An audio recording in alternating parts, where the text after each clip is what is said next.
नमस्कार। आपका अखबार के इस अंक में आपका स्वागत है। मैं हूं प्रदीप सिंह। अमेरिका के राष्ट्रपति डोनाल्ड ट्रंप आखिर इतना बौखलाए हुए क्यों हैं? इसका कारण क्या है? ये बहुत से लोग जानना चाहते हैं। इसके बारे में बात करेंगे, लेकिन अभी जो उन्होंने किया है ज़रा उस पर नज़र डाल लें। उन्होंने पहले ऑपरेशन सिंदूर के बाद झूठ बोलना शुरू किया कि मैंने जो है दोनों देशों के बीच समझौता करा दिया और युद्ध रुकवा दिया, जबकि भारत ने कहा है पहली बात तो कोई सीज़ फायर नहीं हुआ है, केवल हमने जो है हॉस्टिलिटीज़ रोक दी हैं। जो कार्रवाई ऑपरेशन सिंदूर जारी है उसको केवल स्थगित किया है। एक बात। दूसरा, संसद में प्रधानमंत्री नरेंद्र मोदी ने डोनाल्ड ट्रंप को बिल्कुल एक तरह से कहें नंगा कर दिया है। दुनिया के और किसी नेता ने ट्रंप का झूठ इस तरह से उसका पर्दाफाश नहीं किया है जैसा मोदी ने किया। साफ साफ कहा कि दुनिया के किसी देश ने हस्तक्षेप नहीं किया, दबाव नहीं डाला, बीच बचाव नहीं किया। भारत पाकिस्तान के बीच में जो ये कार्रवाई रुकी है उसमें किसी और देश की कोई भूमिका नहीं है। ट्रंप के लिए ये बर्दाश्त करना बड़ा मुश्किल होता है। उनके जैसे लोगों के लिए जो मैग्लोमैनियक हैं, उनको लगता है कि सब हमारे मातहत हैं। लेकिन बात केवल इतनी नहीं है। उसके बाद उन्होंने डेडलाइन ख़त्म होने से 2 दिन पहले टैरिफ का अनाउंसमेंट कर दिया, 25% टैरिफ लगा दिया और कहा कि चूँकि भारत जो है रूस से तेल और हथियार खरीदता है तो 10% पेनल्टी भी लगेगी। मामला यहीं तक नहीं है। उसके बाद उनको लगा कि अभी ये बात पूरी नहीं हुई। वो भारत को, ख़ास तौर से प्रधानमंत्री नरेंद्र मोदी को चोट पहुंचाना चाहते थे कि ऐसा किया क्यों। तो उन्होंने घोषणा की कि वो पाकिस्तान के साथ डील कर रहे हैं। और क्या डील कर रहे हैं? पाकिस्तान में बहुत बड़े पैमाने पर तेल के भंडार हैं और अमेरिका पाकिस्तान के साथ मिलकर तेल के कुओं की खोज का काम करेगा और इसमें इन्वेस्टमेंट करेगा, कंपनियों को बुलाएगा और जो है तेल के कुएं खोजे जाएंगे, तेल का उत्पादन होगा। और उन्होंने तंज कसते हुए कहा कि हो सकता है भविष्य में भारत पाकिस्तान से कच्चा तेल खरीदे। अब आप देखिए, झूठ बोलने की हर चीज़ की एक लिमिट होती है, तुरंत फैक्ट चेक हो जाता है। पाकिस्तान में तेल के कुएं या तेल के भंडार की संभावना कितनी है, इसके बारे में पूरी दुनिया जानती है। जो अनुमान है, ये केवल याद रखिए, केवल अनुमान है कि पाकिस्तान में 450 मिलियन बैरल कच्चा तेल हो सकता है। मिलियन याद रखिएगा। सऊदी अरब के पास 260 बिलियन बैरल है। इराक के पास 140 बिलियन बैरल कच्चा तेल। पाकिस्तान के सिंधु तट के पास जो सर्वेक्षण हुए हैं उनसे ये अनुमान लगा है कि यहाँ तेल और गैस के भंडार हो सकते हैं। लेकिन देखिए, तेल और गैस के भंडार होना और उनका एक्सकेवेशन, उनको निकालना, वो कितना महंगा पड़ता है, इस पर निर्भर करता है कि निकाला जाएगा कि नहीं। अगर वो कॉमर्शियली, इकोनॉमिकली वायबल नहीं होता तो भंडार होने पर भी उसको निकाला नहीं जाता। तो पाकिस्तान के बारे में ऐसी कोई जानकारी नहीं है, क्योंकि पाकिस्तान ने इनमें से किसी जगह पर अभी तक खुदाई नहीं की है। 2023 में पाकिस्तान ने 18 ऑयल ब्लॉक्स की नीलामी की घोषणा की। दुनिया की कोई कंपनी इन्वेस्टमेंट के लिए नहीं आई, एक भी कंपनी नहीं आई। और वहाँ अमेरिका के राष्ट्रपति ट्रंप जाना चाहते हैं। कौन सी कंपनी उनके साथ जाएगी, इसके बारे में उन्होंने कुछ बताया नहीं। कोई कंपनी क्यों निवेश करेगी जहां तेल के भंडार होने की कोई उम्मीद नहीं है। और इंटरनेशनल जो स्टैंडर्ड है उसके बारे में, पाकिस्तान के बारे में जो अनुमान है तेल होने का, उसको भी भंडार नहीं कहा जा सकता। तो एक नया झूठ बोला ट्रंप ने। पाकिस्तान के पास तेल है और अमेरिका उसका सहयोग करेगा और तेल निकालेगा। पाकिस्तान मतलब इसका है कि रातों रात बहुत धनवान हो जाएगा। जो कटोरा लेकर भीख मांग रहा है दशकों से, उसके पास अगर तेल का भंडार होता तो कंपनियों की लाइन लगी होती वहाँ पर खुदाई के लिए। लेकिन ऐसा तो कुछ हो नहीं रहा है। लेकिन ट्रंप कह रहे हैं तो इसलिए आपको मानना पड़ेगा कि ऐसा है। तो वो ये सब बातें भारत को धमकाने के लिए, दबाव में डालने के लिए कर रहे हैं। ट्रंप की एक नहीं कई मुश्किलें हैं। एक, ऑपरेशन सिंदूर के बाद उन्होंने जो दावा किया कि मैंने युद्ध रुकवा दिया, उसको भारत में किसी ने नहीं माना। विदेश विभाग के क्लर्क से लेकर देश के प्रधानमंत्री तक किसी ने इस बात को स्वीकार नहीं किया और किसी ने इस बात को इग्नोर भी नहीं किया। हर बार हर मौके पर जवाब दिया गया कि ऐसा कुछ नहीं हुआ और इसका प्रमाण दिया गया, टाइमलाइन दी गई। ये बात ट्रंप को पसंद नहीं आई, ये इतना तो समझ में आता है। दूसरा, पहले से जो इरिटेंट था कि भारत रूस से तेल भी खरीद रहा है और उसके अलावा हथियार भी खरीद रहा है। तेल खरीदने से अमेरिका को लगता है कि यूक्रेन युद्ध इसीलिए नहीं रुक रहा है कि भारत और चीन रूस से तेल खरीद रहे हैं, तो रूस की इकॉनमी का भट्ठा बिठाने में उसे मदद नहीं मिल रही है, इसलिए रूस सुन नहीं रहा अमेरिका की, पुतिन ट्रंप की नहीं सुन रहे हैं। तो जो बड़ा दावा था चुनाव से पहले उनका कि 1 हफ्ते में जो है रुकवा दूंगा रूस यूक्रेन युद्ध, उसमें तो कुछ होता हुआ दिखाई नहीं दे रहा है, बल्कि युद्ध और बढ़ता हुआ दिखाई दे रहा है। इधर पाकिस्तान भारत का युद्ध रुकवाने और न्यूक्लियर वॉर की नौबत आने वाली थी, उसको रुकवा दिया, इसमें भी सच्चाई सामने आ गई। तो उसके बाद ट्रंप को लगा कि इतने से काम नहीं बनेगा, गाली की मात्रा और बढ़ानी चाहिए। जैसे आप चाट खाने जाते हैं ना, तो थोड़ा सा खाते हैं, उसके बाद आपको लगता है कि तीखापन कम है, तो चाट बनाने वाले से कहते हैं कि थोड़ी मिर्च और मसाला बढ़ा दो। तो उसी तरह से ट्रंप ने मिर्च मसाला गाली के रूप में बढ़ा दिया।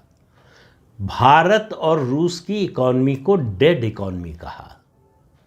अब आप कोई भी सामान्य सी समझ, जो इकोनॉमिक्स का ई भी जानता हो, जो दुनिया के देशों की इकॉनमी के बारे में थोड़ी सी भी जानकारी हो, और अमेरिका के राष्ट्रपति के पास तो जानकारी का कोई अभाव हो ही नहीं सकता है, वो अगर ये कहते हैं कि दोनों डेड इकॉनमी हैं और दोनों मिलकर जो है अपनी डेड इकॉनमी के साथ जाएं मरें, तो ये फ्रस्ट्रेशन की पराकाष्ठा है।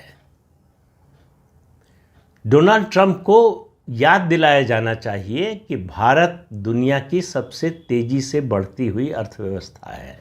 अंतर्राष्ट्रीय जीडीपी के विकास में, इंटरनेशनल जीडीपी के डेवलपमेंट में भारत का जो हिस्सा है वो 17% है, जो अगले 3-4 सालों में बढ़कर 20% हो जाएगा।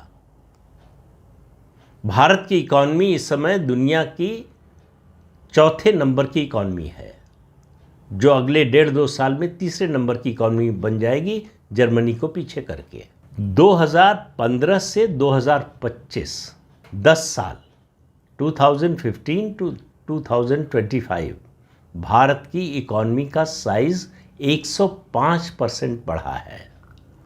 इन्हीं 10 सालों में चाइना की इकॉनमी का आकार, उसका साइज जो है 44% बढ़ा है। हालांकि उसका मतलब बहुत बड़ा होता है क्योंकि चाइना की इकॉनमी का साइज बहुत बड़ा है, तो एब्सोल्यूट टर्म्स में जो है आप तुलना नहीं कर सकते, लेकिन परसेंटेज में उससे पता चलता है कि भारत कितनी तेज़ी से विकास कर रहा है। इस तुलना का सिर्फ इतना मतलब है। तो उसकी इकॉनमी का साइज़ 105% बढ़ा है पिछले 10 साल में। उस इकॉनमी को ट्रंप कह रहे हैं कि ये डेड इकॉनमी है। भारत दुनिया का दूसरा सबसे बड़ा बाज़ार है। यहाँ 60 करोड़ का मिडिल क्लास है, जो 2030-31 तक $2.7 ट्रिलियन का कंजम्पशन करेगा। ये दुनिया के सारे देश समझते हैं, इसलिए भारत की ओर उम्मीद की नज़र से देख रहे हैं। इसलिए भारत ग्लोबल साउथ का लीडर बन रहा है। इसलिए दुनिया के दूसरे देशों में भारत का रुतबा बढ़ा है। और कुछ समय पहले तक तो ट्रंप भी तारीफ करते थे भारत की। तो फिर ऐसा हुआ क्या? इस बीच में ऐसा क्या हो गया कि भारत से बहुत अच्छी डील करेंगे, भारत को कंसेशन देंगे, ये सब पूरा माहौल बना हुआ था। तो कई चीज़ें हुई और उनमें सबसे बड़ी चीज़ हुई ऑपरेशन सिंदूर, जिसने पूरे परिदृश्य को बदल दिया। 4 दिनों में, सिर्फ 4 दिनों में, 7 मई से 10 मई के बीच में क्या हुआ, इसके बारे में या तो प्रधानमंत्री नरेंद्र मोदी जानते हैं, या अमेरिका के राष्ट्रपति डोनाल्ड ट्रंप जानते हैं, या हमारे एयरफोर्स के चीफ जानते हैं, या हमारे DGAO जानते हैं। इस ऑपरेशन के दौरान भारत ने ब्रह्मोस से नूर खान एयरबेस पर हमला किया, जो पाकिस्तान के मिलिट्री हेडक्वार्टर के बिल्कुल बगल में है। और कहा जा रहा है, अभी तक इस बात की कोई पुष्टि नहीं हुई है, कंफर्मेशन नहीं हुआ है कि वहाँ अमेरिका के न्यूक्लियर असेट्स थे। अब हैं कि नहीं इसकी पुष्टि पता नहीं कब होगी, होगी तो ज़रूर किसी न किसी दिन, लेकिन अनुमान है और उसका स्पष्ट रूप से कहीं से खंडन नहीं आ रहा है। बड़ी बात यह है, ट्रंप को इस बात ने हिला दिया है कि अमेरिका के न्यूक्लियर एसेट्स के पास भारत ने हमला किया और इतना सटीक हमला किया। नूर खान एयरबेस पे जो हमला किया, और ब्रह्मोस की ताकत जो है वो पहली बार अमेरिका को और पूरी दुनिया को पता चली, और भारत ने मारा लेकिन बता नहीं रहा है। आपको याद होगा डीजीएमओस की जो प्रेस कॉन्फ्रेंस चल रही थी, ब्रीफिंग चल रही थी 9-10 की रात में, जब पाकिस्तान के 11 एयरबेस हमने उड़ा दिए उसके बाद, तो एक पत्रकार ने सवाल पूछा था, इसका जिक्र मैंने पहले भी किया था और आपने प्रेस कॉन्फ्रेंस देखी होगी तो देखा होगा। तो पत्रकार ने पूछा था कि क्या किराना हिल्स में जहां पाकिस्तान के न्यूक्लियर एसेट हैं वहां भी हमला किया था? उन्होंने मुस्कुराते हुए, बड़े शातिराना अंदाज में मुस्कुराहट थी उनकी, कहा कि अच्छा वहां ऐसा कुछ है, ये हमें आपसे पता चल रहा है। मतलब उन्होंने एक तरह से कंफर्म कर दिया कि वहाँ पाकिस्तान के न्यूक्लियर एसेट है, उसके अपने हों या अमेरिका के हों, और भारत को ये मालूम था और भारत ने वहाँ हमला किया। ये बात जो है ट्रंप के गले के नीचे नहीं उतर रही है। तो आप देखिए, अगर घटनाक्रम पर नज़र डालिए तो ट्रंप के ये जो बिगड़े बोल हैं ऑपरेशन सिंदूर के बाद से शुरू हुए हैं। लगातार जो बोल रहे हैं वो भारत की इकॉनमी को लेकर जो बोल रहे हैं, भारत रूस से तेल और हथियार आज नहीं खरीदने लगा है। रूस यूक्रेन युद्ध के पहले से खरीद रहा था और उसके बाद खरीदना तेज कर दिया था। रूस यूक्रेन युद्ध को शुरू हुए 3 साल से ज़्यादा हो गए और ट्रंप को राष्ट्रपति दोबारा बने हुए 6 महीने से ज़्यादा हो गए। बीच बीच में वो बोलते ज़रूर थे कि भारत को जो है नहीं खरीदना चाहिए, एक तरह से रूस से तेल खरीद कर, हथियार खरीद कर वो जो है इस युद्ध में जो है रूस की मदद कर रहा है या वॉर की फंडिंग कर रहा है, सीधा शब्द उन्होंने इस्तेमाल किया। लेकिन जिस तरह की भाषा का इस्तेमाल किया, इंटरनेशनल डिप्लोमेसी में कोई भी राष्ट्राध्यक्ष इस तरह की भाषा का इस्तेमाल नहीं करता है, और अमेरिका जैसा राष्ट्र जो अपने को महाशक्तिशाली समझता है, उसके राष्ट्रपति से तो ऐसी भाषा की बिल्कुल उम्मीद नहीं की जाती। उनकी ये भाषा सुनकर अमेरिकी भी सकते में है, उनको समझ में नहीं आ रहा है कि ट्रंप ऐसा क्यों कर रहे हैं। लेकिन ट्रंप तो ट्रंप है, वो ऐसा कर रहे हैं। और उससे बड़ी परेशानी उनकी ये है कि जिस पर टैरिफ लगाया, जिस देश पर भी, उसके देश का मुखिया जो है भाग कर आया बातचीत करने के लिए, भारत के खिलाफ इतना कुछ बोल दिया, ऑपरेशन सिंदूर पर बोल दिया, रूस से तेल और हथियार खरीदने पर बोल दिया और टैरिफ भी लगा दिया, तब भी भारत से कोई गया ही नहीं बात करने के लिए। भारत इंतज़ार कर रहा है कि अगस्त में अमेरिका की टीम आएगी ट्रेड डील नेगोशिएट करने के लिए, तब बात करेंगे। भारत का पूरा रवैया ऐसा है जैसे ये 25% जो टैरिफ लगाया है ट्रंप ने और 10% पेनल्टी की धमकी दी है, उससे उसको कोई फ़र्क नहीं पड़ता, उससे वो ज़रा भी विचलित नहीं है। इस बात से ट्रंप और ज़्यादा विचलित है। ये वैसे ही होता है कि आप किसी को गाली दें और वो चुपचाप मुस्कुराता रहे तो आपका गुस्सा और ज़्यादा बढ़ जाता है, और ज़्यादा गाली देने का मन करता है, और ज़्यादा खीज होती है। वही हो रहा है ट्रंप के साथ। उनको समझ में नहीं आ रहा है कि भारत को सबक कैसे सिखाएं। आसिम मुनीर को लंच पे बुला लिया, तब भी भारत ने कोई रिएक्ट नहीं किया। पाकिस्तान को IMF से लोन दिला दिया, तब भी भारत ने कोई रिएक्शन नहीं दिया। वो एक के बाद एक ऐसा काम करते जा रहे हैं जो भारत के हित के खिलाफ है, जिससे भारत को परेशानी होनी चाहिए। लेकिन भारत ने अपने किसी एक्शन तो छोड़ दीजिए, बयान से भी ये संकेत भी नहीं दिया कि उसको परेशानी हो रही है। इससे मुझे जो है महाभारत के उस प्रसंग की याद आती है, भगवान कृष्ण और शिशुपाल की। जब शिशुपाल की गालियों की गिनती कर रहे थे भगवान कृष्ण, उसी तरह से भारत अमेरिका और ट्रंप की गालियों की गिनती कर रहा है जैसे। अब ये गाली का सिलसिला कब पूरा होगा, 100 कब पहुंचेगा, भारत इसका जवाब देगा कि नहीं देगा, लेकिन इतना तय है कि भारत जो भी करेगा अपने देश के हित में करेगा। वो किसी फौरी प्रतिक्रिया के रूप में कुछ नहीं करने वाला है। उसको मालूम है कि ट्रंप का ये झूठ जब लंबा नहीं चलने वाला है।